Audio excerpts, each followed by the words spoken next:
Welcome to this simple tutorial on alightmotion text countdown. That's number countdown. So I'm going to teach you how to make a number countdown. Please make sure you subscribe to this channel to receive more videos like this and more powerful than this.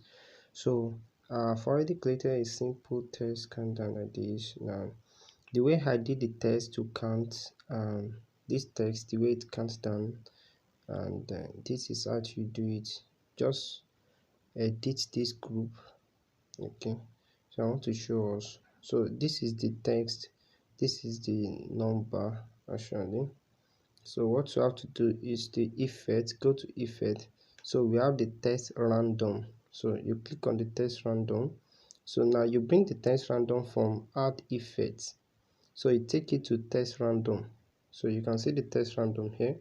Once you apply it, it have I think 3 function, okay, like 4. We have the fade up by letter, wave right, spin case, and scale up. So I use let's take a look at what I use. So I use text random. So I use the evolution. So you see the text at it. So what you have to do is add keyframe. The first keyframe of this evolution, add the keyframe. Naturally, if we add, let me remove this one. So we add the word to it. Let's add the text random. So let's bring in our text, our effect. Just go to text, click on text random, just one here, then click on decode. alightmotion has did it in a way that you can set it, or you can just use the pre-template. So I can set this one to still move it here if I still want it to move there. So if you look at the decode, you can see it's decoding letter and digits. So you just come down here, you decode only digits. Okay, so you can see it here now that it decode only digits. Can you see it?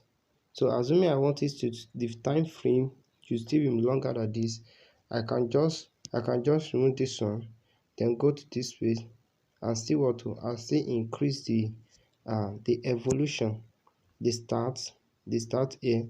If you look at the start from here, when you look at it, it starts from here, and you can see that it starts from the beginning to this place, it end here. Then when you go and look at the evolution, it also start here, evolution, it also start here, then what to almost ending here, but it didn't end, and it didn't start from the beginning, just from before the middle. So that is how you can do the call out effects. So in the next tutorial, I'm going to show you how to do this call out information, that the shape come out and that one come in with it. So make sure you stay tuned to the next video.